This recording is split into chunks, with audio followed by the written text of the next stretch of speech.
మాసములో మనం ఈ పత్రికలోనే ఈ మొదటి 2 వచనాలు చదువుకొని ఉన్నాం. గాలిలో ఉన్నటువంటి లక్షణాలు మనం ధ్యానం చేస్తూ ఉన్నాం. గడిచిన మాసంలో 2 విషయాలు మనం ధ్యానించాం. ఒకటి, గాయు మారు మనసు పొందినటువంటి వాడు, అనగా రక్షింపబడిన వాడు. రెండవది, ప్రియుడుగా జీవించినటువంటి వాడుగా మనం చూస్తూ ఉన్నాం. అది 2వ వచనములో మొదట్లోనే ఆ మాట రాయబడి ఉంది, ప్రియుడా అన్నాడు. కనుక పెద్ద అయినటువంటి యోహోనుకు ఇష్టమైనటువంటి వాడుగా, ప్రియుడుగా మరి జీవించినటువంటి వాడు. మూడవదిగా మనం గమనించినట్లయితే, నీ ఆత్మ వృద్ధిల్లుచున్న ప్రకారము అనే మాట మనం కొంతవరకు ధ్యానం చేశాం. గాలిలో ఎలాంటి వాడుగా ఉన్నాడు? వృద్ధిల్లుతున్నటువంటి వాడు, లేక అభివృద్ధి చెందుతున్నటువంటి వాడు, ఫలభరితమైనటువంటి జీవితాన్ని కలిగినటువంటి వాడు. ఇవన్నీ కూడా పర్యాయ పదాలు. ఇక్కడ అన్నాడు, నీ ఆత్మ వృద్ధిల్లుచున్న ప్రకారము. కాబట్టి దేవుని పిల్లలమైనటువంటి మనం ఏ రీతిగా ఈ లోకంలో మన యాత్రను కొనసాగించినట్లయితే ఆత్మీయతలో మనం వృద్ధిల్లే వారముగా ఉండగలం అనేది మరి 2 విషయాలు మనం గడిచినటువంటి మాసములో ధ్యానించాం. ఒకటి, దేవుని యందు విశ్వాసం ఉంచడం వలన వృద్ధిల్లే వారమై ఉన్నాం. రెండవదిగా మనం గమనించినట్లయితే, యథార్థవంతులు నన్ను ఆయన వృద్ధిల్లింప చేయును అన్నాడు. ఎవరిని వృద్ధిల్లింపజేస్తారండి? యథార్థవంతులు. ఒకటి, దేవుని యందు విశ్వాసం ఉంచిన వారు వృద్ధిల్లుతారు. రెండవదిగా, యథార్థవంతులు ఆయన వృద్ధిల్లింప చేయును అనే మాట మనం చూస్తూ ఉన్నాం. ఉదాహరణకు మనం దైవ గ్రంథంలో భక్తుడైనటువంటి యోబును గురించి మనం చెప్పుకున్నాం. యోబు ఎలాంటి వాడని రాయబడి ఉంది? యోబు గ్రంథం 1వ అధ్యాయం మొదటి 2-3 వచనాల్లో మనం గమనించినట్లయితే, యోబు యథార్థవర్తనుడు అనే మాట మనం చూడగలం. యోబు యథార్థవర్తనుడు కనుక దేవుడు యోబును వృద్ధిల్లింపజేశాడు. మొదట ఉన్న దానికంటే 2 అంతల ఆశీర్వాదాన్ని యోబుకు దేవుడు అనుగ్రహించినటువంటి వాడుగా మనం చూడగలం. యోబు గ్రంథం 42వ అధ్యాయం చివరిలో మనం చూసినట్లయితే ఆ మాటలు మనం గ్రహించేవారమై ఉన్నాం. కాబట్టి దేవుని యందు విశ్వాసం ఉంచేవారు వర్ధిల్లుతారు. రెండవదిగా, యథార్థవంతులు వర్ధిల్లుదురు అనే మాట మనం విన్నాం. మూడవదిగా మనం చూసినట్లయితే, ఇర్మియా గ్రంథము 10వ అధ్యాయం, ఇర్మియా గ్రంథము 10వ అధ్యాయం 21వ వచనం చూడండి. ఇర్మియా గ్రంథము 10వ అధ్యాయము 21వ వచనం. కాపరులు పశుప్రాయులై యెహోవా యొద్ద విచారణ చేయరు గనుక వారి వర్ధిల్లకై ఉన్నారు, వారి మందలన్నీ చెదిరిపోచున్నవి అనే మాట ఇక్కడ మనం చూస్తూ ఉన్నాం. దేవుడైనటువంటి యెహోవా మరి ఇర్మియా ద్వారా ఇశ్రాయేలు యొక్క వంశస్థుల గురించి ఈ మాట తెలియజేస్తూ ఉన్నాడు. కాపరులు పశుప్రాయులై యెహోవా యొద్ద విచారణ చేయరు గనుక వారి వర్ధిల్లకై ఉన్నారు అని అంటూ ఉన్నాడు. గమనించారా? ఎవరు విచారణ చేయరండి? కాపరులు అనే మాట మనం చూస్తూ ఉన్నాం. కాపరులు యెహోవా యొద్ద విచారణ చేయరు గనుక వారే వర్ధిల్లక ఉన్నారు. ఎవరు వర్ధిల్లక ఉన్నారు? విచారణ చేయని వారు. విచారణ అంటే ప్రార్థన. ప్రార్థన చేయనటువంటి వారు వర్ధిల్లరు అనే మాట మనం చూస్తున్నాం. అదే కదా అక్కడ రాయబడినటువంటి ఆ మాటలో ఉన్న భావం. కాపరులు పశుప్రాయులై యెహోవా యొద్ద విచారణ చేయరు గనుక వారే వర్ధిల్లక ఉన్నారు అన్నాడు. అంటే ఇప్పుడు ఎవరు వర్ధిల్లుతారు చెప్పండి? ప్రార్థన చేయవారు వర్ధిల్లుతారు. ఎవరైతే ప్రార్థన చేయరో, ఎవరైతే యెహోవా యొద్ద కనిపెట్టుకొని ఉండరో, ఎవరైతే యెహోవా సన్నిధిలో విచారణ చేయరో వారు వర్ధిల్లరు. వారిని బట్టి మరి ఆ మంద లేక సంఘము ఏమైపోతుందండి? ఏమన్నాడు అక్కడ? చూడండి ఏమన్నాడు అక్కడ? వారి మందలన్నీ చెదిరిపోచున్నవి. గమనించారా?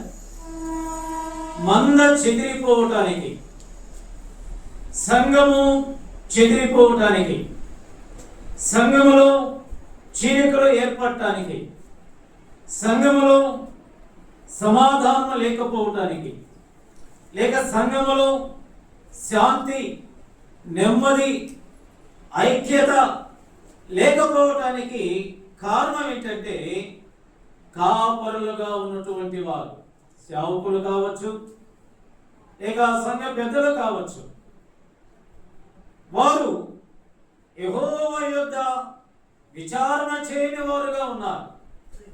కాబట్టి వారు వర్ధిల్లరు. కాబట్టి విచారణ చేసేవారు, దేవుని సన్నిధిలో కనిపెట్టుకొని ఉన్నటువంటి వారు, దేవుని సన్నిధిలో ప్రార్థించే అనుభవాన్ని కలిగినటువంటి వారు, ప్రియమైనటువంటి వాళ్ళరా, వారు వర్ధిల్లుదురు అనే మాట మనం చూస్తూ ఉన్నాం. ఈ మధ్యాహ్న కాల సమయంలో ఇక్కడ ఒక నిమిషం మనం ఆగి మన జీవితాన్ని ఒకసారి మన జీవితానికి అప్లై చేసుకుందాం. ఈ మాట, నేను ఆత్మీయముగా వర్ధిల్లుతూ ఉన్నానా? వర్ధిల్లుట లేదు అంటే మనం దేవుని సన్నిధిలో ప్రార్థన చేయటం లేదు. కాబట్టి ప్రార్థన విశ్వాసికి చాలా ప్రాధాన్యమైనటువంటిది.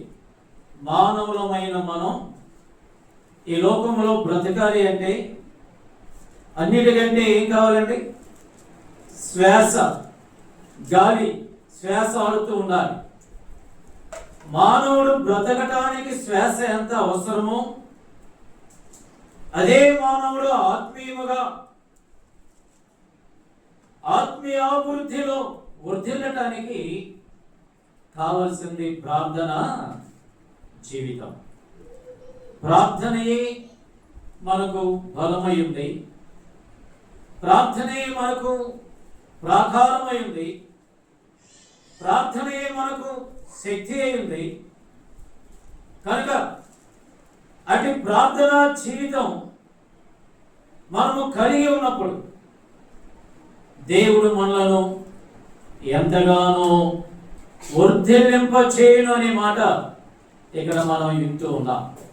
కాబట్టి ప్రియమైనటువంటి వాళ్ళారా, దైవ గ్రంథంలో భక్తులను మనం గమనించినప్పుడు వారు ప్రార్థించారు దేవుని సన్నిధిలో, వారి విన్నపములు ఆయనకు తెలియజేశారు, ఆపత్కాలములో ఆయనకు మొరపెట్టారు, కష్టకాలమందు దేవునికి మొరపెట్టారు.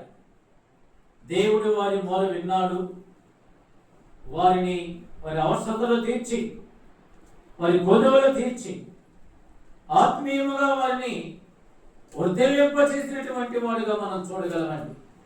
కానీ ప్రియమైనటువంటి వాళ్ళరా, దైవ గ్రంథంలో మనం గమనించినప్పుడు దానియేలు ముమ్మారు దేవుని సన్నిధిలో ప్రార్థించాడు. దావీదు దినమునకు 7 మార్లు స్తుతించినటువంటి వాడుగా మనం చూస్తూ ఉన్నాం. యిర్మీయా మరి దినమెల్లా ప్రలాపించాడు, దేవుని సన్నిధిలో విచారణ చేసినటువంటి వాడుగా మనం చూస్తూ ఉన్నాం. కనుకని దేవుడు వారిని ఎంతగానో ఆశీర్వదించినట్లుగా ఎంతగానో వారిని వర్ధిల్లింపజేసినట్లుగా మనం చూడగలం. కాబట్టి ప్రార్థన అనేది చాలా ప్రాముఖ్యమైనటువంటిది, ప్రాధాన్యమైనటువంటిది అనే విషయాన్ని మనము గ్రహించి భక్తులు ఏ రీతిగా ప్రార్థనలో మరి నడిచారో ఆ మాదిరిగా నేను మనందరము కూడా అటు ప్రార్థన జీవితాన్ని కలిగి ప్రభు సన్నిధిలో కనిపెట్టుకొని దేవుని చేత వర్ధిల్లింపబడుతూ ప్రభు రాకడ కొరకు మనం నడుచుకొని ఉండుట అనేది అది మన జీవితాలకు ఎంతైనా దీవెన ఆశీర్వాదకరమైనది మనం చూస్తూ ఉన్నాం. దేవుని గ్రంథంలో మనం చూస్తున్నాం కదండి, మరి మీరు శోధనలో ప్రవేశించకున్నట్లు మెలకువగా ఉండి ప్రార్థన చేయుడి అన్నాడు. ఎఫెసీయులకు రాసిన పత్రిక 6వ అధ్యాయంలో అంటూ ఉన్నాడు, ప్రతి సమయమును ప్రతి విధమైన ప్రార్థన విజ్ఞాపనములు సకల పరిశుద్ధుల నిమిత్తమై మెలకువగా ఉండి ప్రార్థన చేయుడి. కాబట్టి ఇది ప్రార్థన అనుభవం ప్రతి ఒక్కరు కూడా కలిగి జీవించవలసినటువంటి వారుగా ఉన్నాం. ప్రియమైనటువంటి వారులారా, అంత మాత్రమే కాదు, తిమోతికి రాసినటువంటి మొదటి పత్రిక 2వ అధ్యాయంలో కూడా మనం గమనించినట్లయితే ఈ మాటలు రాయబడి ఉన్నాయి. అక్కడ చూడండి, తిమోతికి రాసినటువంటి మొదటి పత్రిక 2వ అధ్యాయం 1-2 వచనాలు, మనము సంపూర్ణ భక్తియు మాన్యతయు కలిగి నెమ్మదిగాను సుఖముగాను బ్రతుకు నిమిత్తము అన్నిటికంటే ముఖ్యముగా మనుష్యుల అందరి కొరకును రాజుల కొరకును అధికారులందరి కొరకును విజ్ఞాపనములను ప్రార్థనలను యాచనలను కృతజ్ఞతాస్తుతులను చేయవలనని హెచ్చరించుచున్నాను.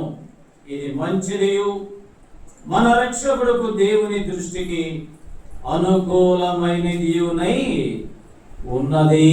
గమనించారు, ఏది దేవుని దృష్టికి మంచిదండి, ఏది దేవుని దృష్టిలో అనుకూలమైనటువంటిది అనేది మనం గమనించినప్పుడు ప్రార్థనలు, విజ్ఞాపనములు, యాచనలు, కృతజ్ఞతాస్తుతులు చెల్లించడం అనేది ఇది మంచిది అంటూ ఉన్నారు. దేవుని దృష్టికి అనుకూలమైనటువంటిదిగా మనం చూస్తూ ఉన్నాం. కాబట్టి దేవుని పిల్లలమైన మనం మరి ఇటు అనుభవం కలిగి ఉండాలి.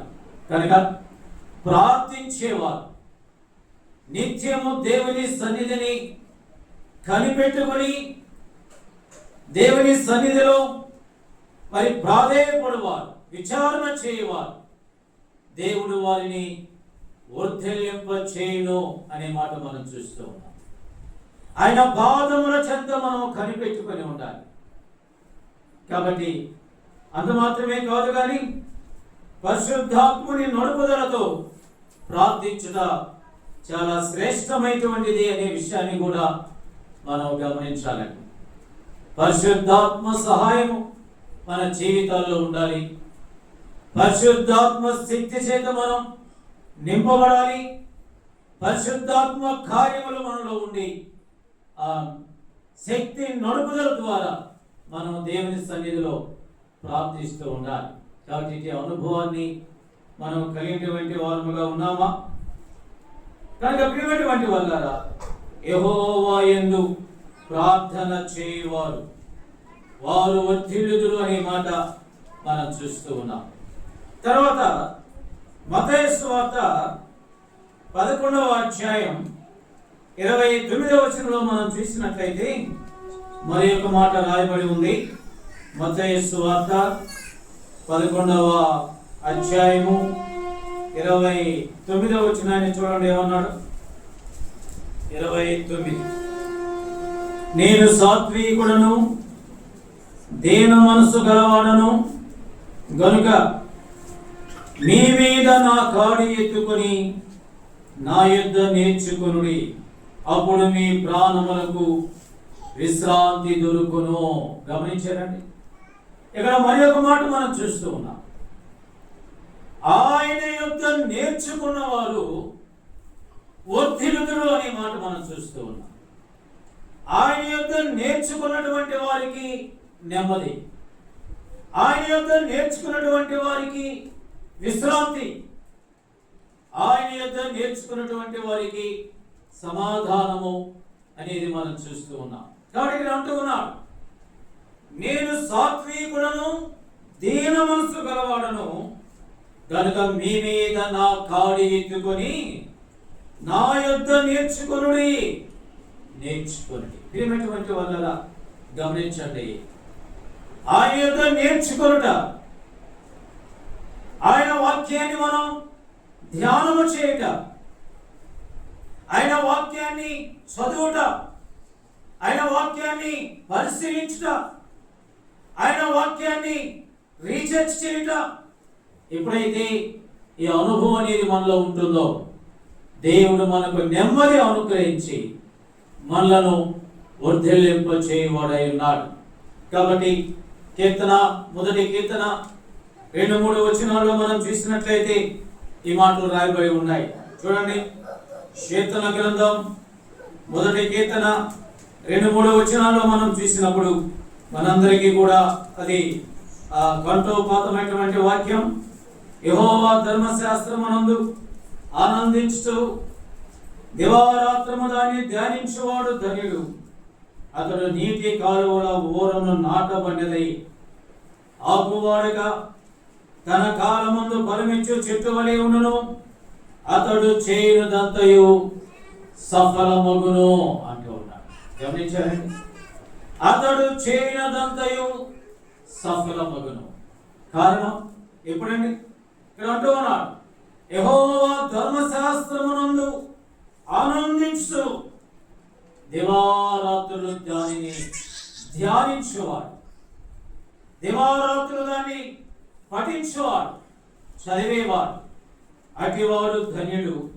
ఏంటో ధన్యత అంటే ప్రియమైనటువంటి వాళ్ళ ఇక్కడ అంటూ ఉన్నాడు, అతడు నీటి కాలువల ఓరను నాటబడినదై ఆకువాడగా తన కాలమందు ఫలమిచ్చు చెట్టు వలె ఉండును, అతడు చేయనిదంతయు సఫలమగును. ఇది వర్ధిల్లుట. కాబట్టి గాయో వర్ధిల్లుతున్నటువంటి వాడుగా మనం చూస్తూ ఉన్నాం.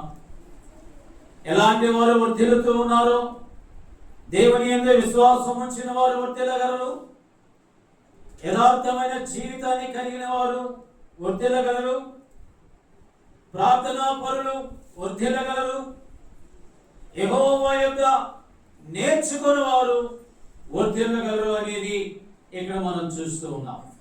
ఇటు అనుభవం మన జీవితాల్లో కలిగినటువంటి వారముగా ఉన్నామా?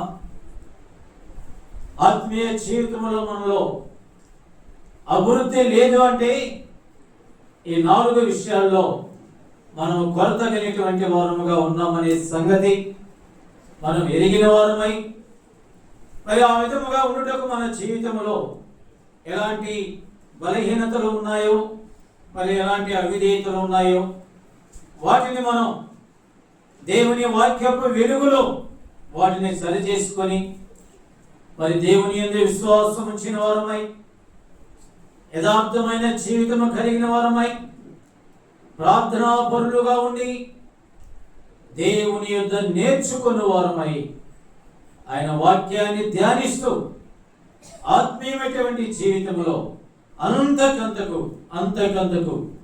మనము అభివృద్ధి చెందేవారముగా, వర్ధిల్లే వారముగా ఉండాలని దేవుని వాక్యం ద్వారా మరి హెచ్చరించబడుతూ ఉన్నాం. దైవ గ్రంథంలో మనం చూసినట్లయితే కొంతమంది భక్తులు మరి వర్ధిల్లినట్లుగా దేవుని గ్రంథంలో మనం చూసేవారమై ఉన్నాం.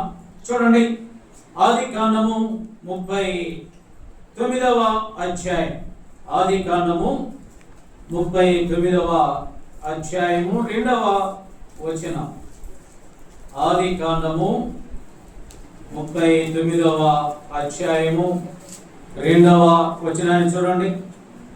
యెహోవా యోసేపునకు తోడై ఉండెను గనుక అతడు వర్ధిల్లుచు, ఆ మాట మనసును పెట్టాలి, అతడు వర్ధిల్లుచు తన యజమానులకు ఆ ఐగుప్తీని ఇంట ఉండెను. గమనించారండి, ఇక్కడ మన పితరుడైనటువంటి యోసేపును మనం చూస్తూ ఉన్నాం. మరి యోసేపు ఐగుప్తీలో పోతీఫరును ఐగుప్తీయుడు ఎదుట ఉన్నాడు. మరి పోతీఫరు మరి ఇస్మాయిలీయుల యొద్ద అతని కొన్నాడు. అయితే గమనించండి, ఇక్కడ యోసేపునకు దేవుడు తోడై ఉన్నటువంటి వాడుగా మనం చూస్తూ ఉన్నాం. దేవుడు తోడై ఉండడానికి కారణం ఏంటి? యోసేపును మనం గమనించినట్లయితే యోసేపు దేవుని యందు భయభక్తులు కలిగినటువంటి వాడుగా మనం చూస్తూ ఉన్నాం. దేవుని వాక్యం మనకి ఎలా సెలవిస్తూ ఉంది? యెహోవా యందు భయభక్తులు గలవాడు చెడుతనమును అసహించుకొనుటయే అన్నాడు. అంటే యోసేపులో ఏం లేదండి, చెడుతనం అనేది లేదు. యోసేపు యొక్క అన్నదమ్ములు ఒకవేళ చెడు కార్యాలు చేసినా వాటిని వెంటనే తండ్రి యొద్ద వాటిని చెప్పేవాడుగా ఉన్నాడు. కాబట్టి ఈ మాటలను బట్టి మనం గమనించినట్లయితే యోసేపులో ఎలాంటి చెడుతనం లేదు కనుక యోసేపునకు దేవుడు తోడై ఉన్నాడు. కాబట్టి యోసేపు ఐగుప్తీని ఇంట వర్ధిల్లుచు ఉన్నటువంటి వాడుగా మనం చూస్తూ ఉన్నాం. ఇలాగ దైవ గ్రంథంలో కొందరు భక్తులు ఉన్నారండి. ప్రియమైనటువంటి వాళ్ళ మనం చూసినప్పుడు సమూయేలు, మొదటి సమూయేలు 2వ అధ్యాయం 23వ వచనంలో మనం గమనించినట్లయితే సమూయేలు కూడా వర్ధిల్లేటువంటి వాడుగా మనం చూస్తూ ఉన్నాం. వయస్సునందును, జ్ఞానమందును, దేవుని దయందును, మనుషుల దయందును సమూయేలు వర్ధిల్లాడు. అంత మాత్రమే కాదు, మన ప్రభు అయినటువంటి యేసుక్రీస్తు వారు కూడా మత్తయి సువార్తలో మనం చూసినట్లయితే ఆయన వర్ధిల్లేటువంటి వాడుగా మనం చూడగలం. అలాగే దావీదు అంతకంతకు వర్ధిల్లేటువంటి వాడుగా మనం చూస్తూ ఉన్నాం. దావీదు కుమారుని సొలొమోను వర్ధిల్లాడు. రాజైనటువంటి హిజ్కియా వర్ధిల్లేటువంటి వాడుగా మనం చూస్తూ ఉన్నాం. కనుక ప్రియమైనటువంటి వాళ్ళ రాజైన ఉజ్జియా వర్ధిల్లాడు. అలాగే దానియేలు కూడా వర్ధిల్లేటువంటి వాడుగా మనం చూస్తున్నాం. వీరందరూ కూడా దేవుని యందు భయభక్తులు కలిగిన వారు. అది మాత్రమే కాదు, ప్రార్థనాపరులు, యథార్థత కలిగినటువంటి వారు, దేవుని యందు విశ్వాసం వచ్చినటువంటి వారు. కనుక ఈ అనుభవాలన్నీ వారి జీవితంలో కలిగి ఉన్నాయి. కాబట్టి దేవుడు వారిని ఎన్నో రీతులుగా అన్ని విషయాలలో వారిని వర్ధిల్లింపచేసినటువంటి వాడుగా మనం చూస్తూ ఉన్నాం. కాబట్టి వీరందరూ కూడా ప్రభువుతో వారికి ఉన్నటువంటి సహవాస బాంధవ్యాన్ని బట్టి, వారికి ఉన్నటువంటి యోగ్యతను బట్టి వారు వర్ధిల్లేటువంటి వారిగా మనం చూస్తూ ఉన్నాం. మరి మనం ఎలా ఉన్నాం? మనం వర్ధిల్లుతూ ఉన్నామా? ఆత్మీయమైనటువంటి జీవితంలో మనం ఎలా జీవిస్తూ ఉన్నాం? కడవరి దినాల్లో ఉంటూ ఉండగా, ప్రభువు రాకడ దినాల్లో మనం ఉంటూ ఉన్నాం. కాలము సంపూర్ణమై ఉన్నది. ఎబ్రీయులకు రాసిన పత్రిక 10వ అధ్యాయంలో మనం చూసినట్లయితే ఈ మాటలు చూడగలమండి. కాలము సంపూర్ణమై ఉన్నది, వచ్చుచున్నవాడు ఆలస్యము చేయక వచ్చును అంటూ ఉన్నాడు. కానీ ప్రభు త్వరగా రాబోతూ ఉన్నాడు. ఆయన దైవ గ్రంథంలో ముందుగానే ఆయన రాకడకు సంబంధించినటువంటి గుర్తులు అనేకము మనకి తెలియపరిచాడు. మరి ఆ సంగతులన్నీ కూడా నేడు ప్రపంచంలో మరి జరుగుతూ ఉన్నాయి. వాటిని మనం చూస్తూ ఉన్నాం, వింటూ ఉన్నాం. కనుక ఇటువంటి ఈ పరిస్థితులలో, ఇటువంటి భయంకరమైనటువంటి దినాలలో, ఈ అపాయకరమైనటువంటి కాలంలో, ఈ దుర్దినాలలో దేవుడు మనకి సమయాన్ని ఇచ్చి ఉంటూ ఉండగా ఎఫెసీ 5:15-16 ఉన్నటువంటి ప్రకారము దుర్దినములది చెడ్డ దినముల కొరక సమయమును పోనీక సద్వినియోగపరుచుకుంటూ అజ్ఞానుల వలె కాక జ్ఞానుల వలె నడుచుకుంటే చెప్పిన రీతిగా దేవుడు మనకి సమయాన్ని ఇచ్చి ఉన్నాడు. మరి దినాన్ని చూడాలని లోక నివాసులు ఎందరో ఆశించి ఉండవచ్చును. కానీ అట్టి వారిలో అనేకులు ఈ దినము చూడకయి లోకయాత్ర ముగించినటువంటి వారుగా మనం చూస్తూ ఉన్నాం.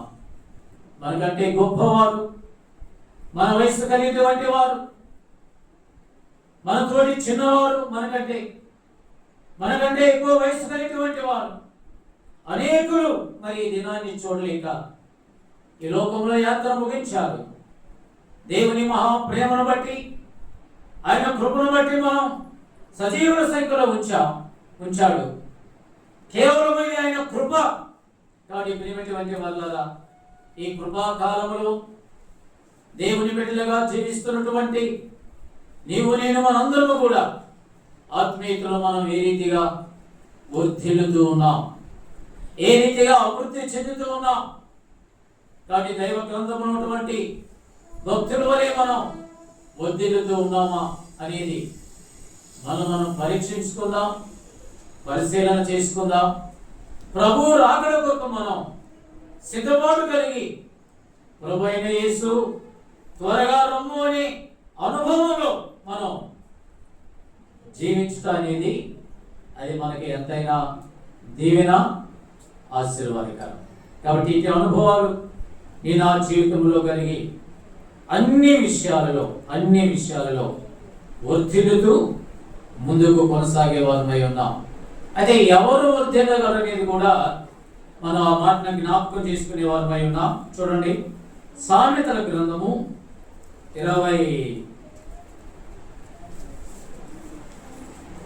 28వ అధ్యాయం.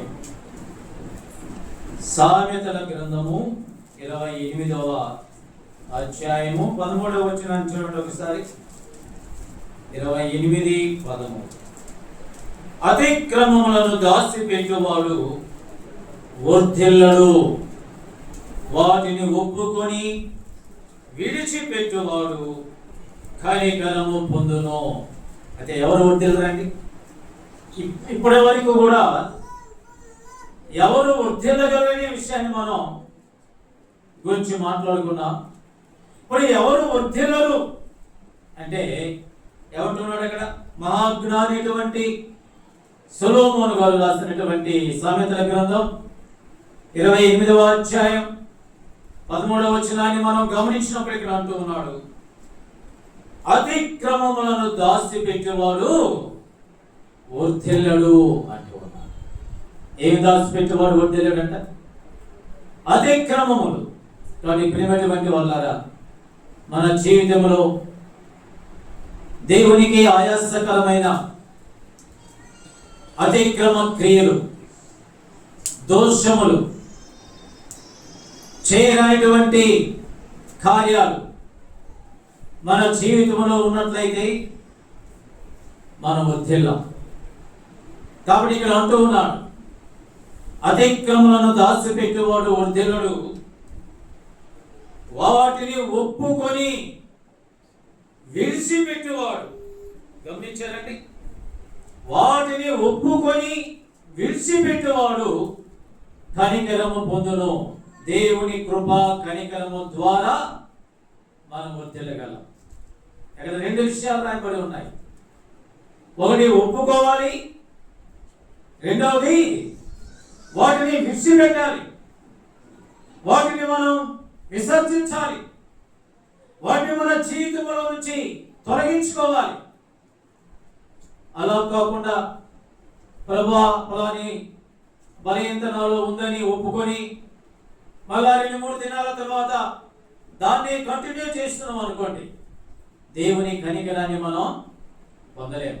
స్పష్టంగా తెలియజేస్తున్నాడు మా జ్ఞాని అయినటువంటి సొలొమోను, వాటిని ఒప్పుకొని విడిచిపెట్టువాడు కనికరము పొందును. ఒప్పుకొని విడిచిపెట్టిన అనుభవం ఉందా? ఈ అనుభవంలో మనం నడుస్తూ ఉన్నామా? ఈ అనుభవంలో మన యాత్రను కొనసాగిస్తున్నామా, లేక ఒప్పుకున్నటువంటి అనుభవంలోనే ఉన్నామా? ఈ రెండూ ఉండాలండి. ఒప్పుకోవాలి, రెండవది విడిచిపెట్టాలి.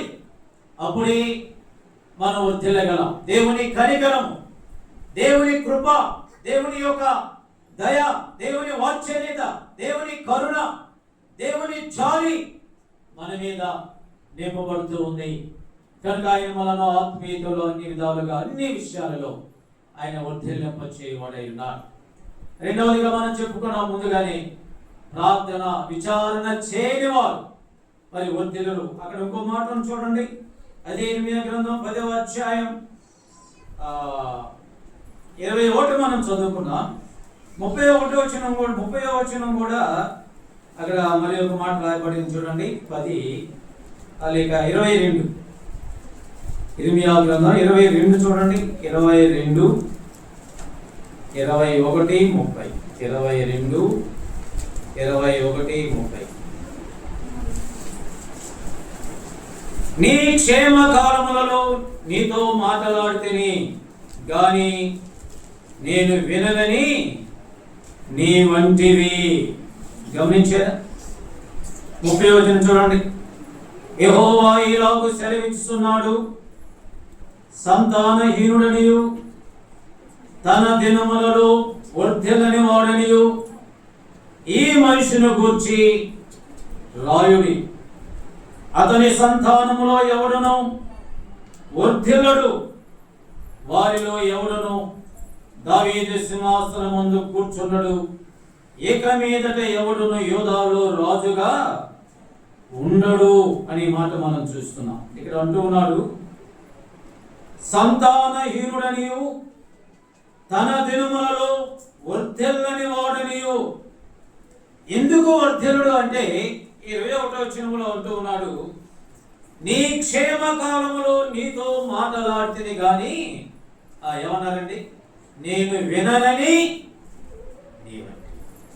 క్షేమ కాలములో దేవుడు తన దాసుల ద్వారా, తన వాక్యము ద్వారా ఆయనతో మనతో మాట్లాడుతూ ఉండగా వారు ఏమన్నారంట?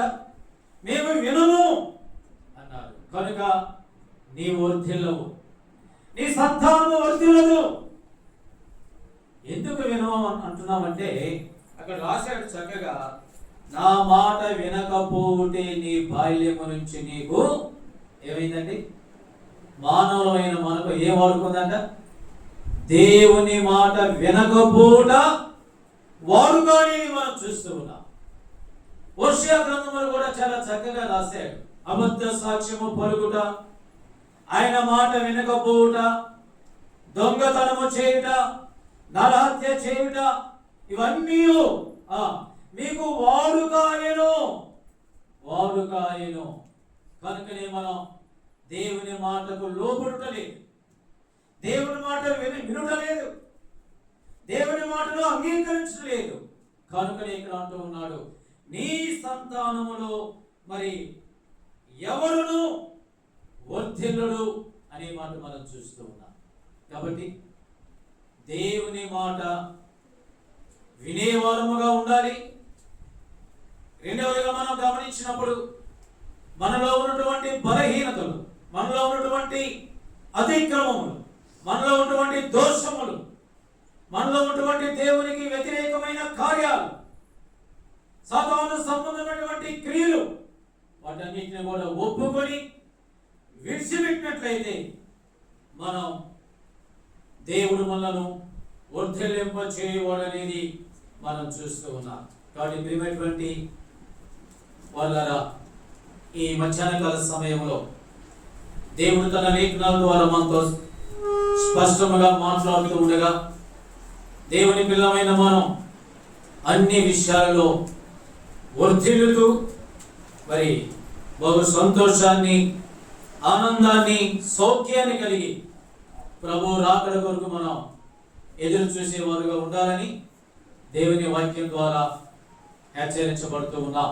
కాబట్టి ఎలాంటి జీవితాలు కలిగి ఉండటం వల్ల మనం వర్ధిల్లమో వాటిని కూడా మనం దైవ గ్రంథమైనటువంటి లేఖనాలను బట్టి మనం తెలుసుకొని ఉంటూ ఉండగా వాటిని మనం విడిచిపెట్టి ఒప్పుకొని దేవుని కనికరాన్ని పొంది దేవుని యందు విశ్వాసం ఉంచి యథార్థత కలిగి ప్రార్థనాపరులుగా ఉంటూ దేవుని యొద్ద నేర్చుకునే అనుభవాన్ని కలిగి ఆత్మీయతలో అన్ని విషయాలలో అన్ని విధాలుగా వర్ధిల్లుతూ ముందుకు సాగిపోయేవారుగా ఉండాలని ప్రేమపూర్వకముగా ఈ మాటలని తెలియజేస్తూ ఉన్నాం. ప్రభు చిత్తమైతే వచ్చే మాసంలో మిగిలినటువంటి లక్షణాలు మనం ధ్యానం చేసుకునే వారమైన దేవుడు అమూల్యమైన మాటలు మన వినికిడిలో ఆశీర్వదించునుగాక. ఆమేన్.